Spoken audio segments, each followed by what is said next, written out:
はい、オリバン、レオ松本です。今日からハンドパンのチュートリアルを始めていくことに決定しました。イエーイ。このハンドパンのレッスン動画では、知識、フレーズ、テクニックなどを主に週に1回1フレーズから3フレーズずつぐらいライトに投稿していく予定なんで、学校の行き帰り、職場のね、行き帰り、休憩中、練習の合間とかに、サクサク見て学んでいってもらえればと思います。この辺で今日1回目なんで、僕も初心者、未経験者に向けて音の出し方からやっていけたらと思うんですけども、それを考えてた矢先にちょうど日本のハンドパンプレイヤーの峰本さんがちょうどその音の出し方の動画を出してまして、僕のはすごいライトにやっていくんで、そっちでね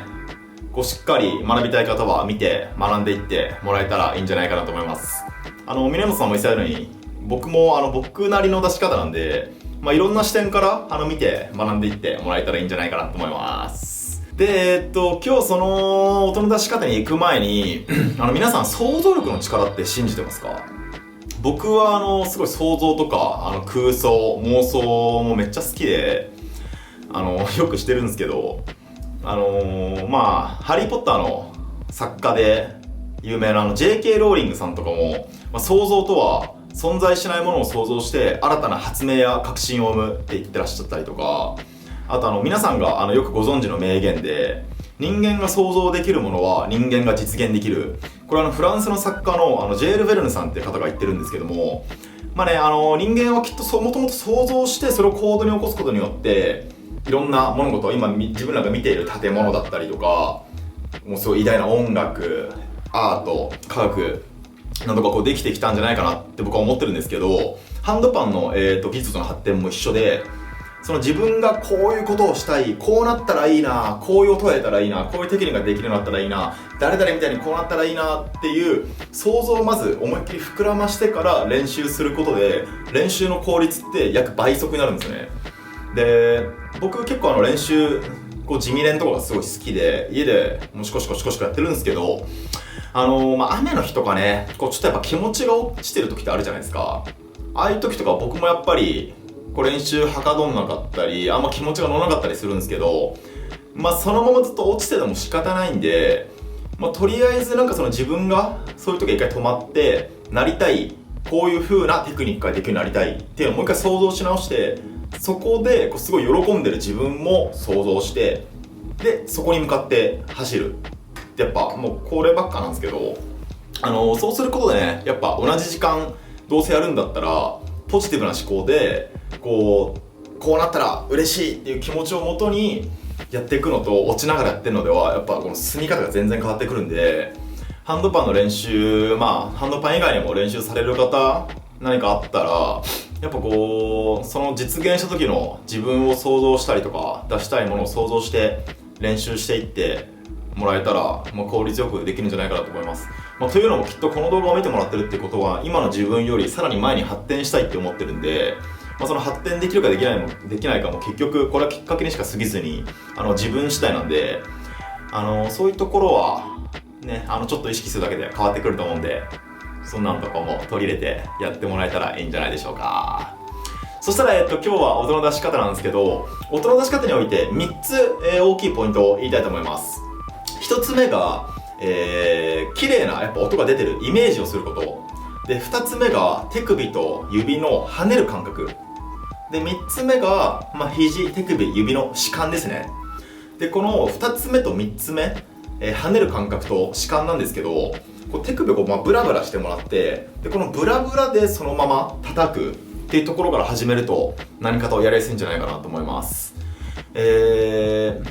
スーパーボールをイメージしてもらって、スーパーボールを持って地面に叩きつけた時にスーパーボールが跳ね返ってくるじゃないですか。跳ね返りがハンドパンの音を鳴らすのにすごく大切なんで、自分の指のこのストロークがスーパーボールだと仮想して、この跳ね返りでちょっと音を出して学んでいってみましょう。そしたら動画ご覧ください。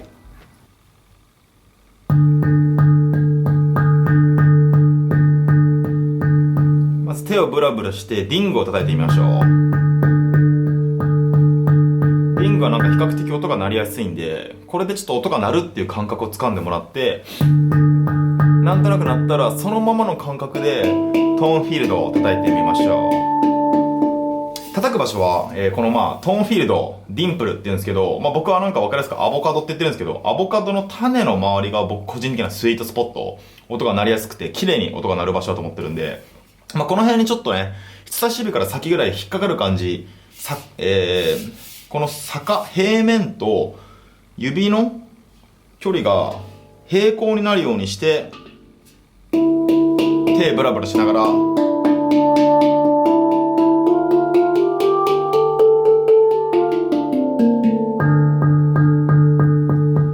の下はですね、親指じゃないといけないんですかってよく聞くんですけど、これ何でもいいです、正直。親指僕結構使うんで、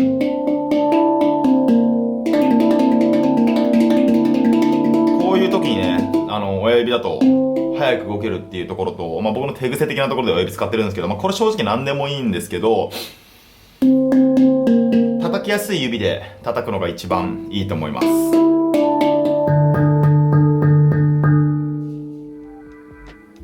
どうですか？音出ましたかね？それ難しいっすよね、最初はね。なんか最初から出る人はやっぱすごいセンスがあるんで、自分でメキメキ成長していけるんじゃないかと思うんですけど、ハンドパンって世界で最も簡単に綺麗な音が出る楽器だって言われていて、ギター確かにバイオリンと比べるとはるかに簡単なんですよね。もうわけわかんないじゃないですか。バイオリンとかどこを押さえたらいいのかわかんないし、ギターもやっぱ最初押さえるときに指めっちゃ高くなるじゃないですか。僕ギターあんま全然できないんですけど、やっぱもう痛みに最初耐えるのが大変でしたね。それに比べたらやっぱハンドパンって最初言うたら手首ブラブラして音がやっぱ出てくる楽器なんで、ジャンベとかガホンに比べたら手のひらが別に痛くなることもないし、やっぱどっちかって言ったら世界で最も綺麗な音が簡単に出せる楽器なんじゃないかなって思います。という感じでね、最初音出すの難しいかもしれないんですけど、さっき言ったみたいに、綺麗な音が綺麗な音が出ることをイメージすること、そして、手首と肘の弛緩、手首と指の跳ねる感覚をイメージしながらやっていくと必ずもうほんとすぐ出るんで、ちょっと試していってみてください。これから、いろんなチュートリアル、フレーズをやっていくんで、誰々のこういうのの、チュートリアルやってほしいとか、こういうの教えてほしいとか、練習してみたけど、ちょっとここがわかんないんですけどっていうのがあったら、ガンガンコメント欄にコメントしていただいたら、答えていくんで、そのコメント、高評価、サブスクライブよろしくお願いします。それではまた。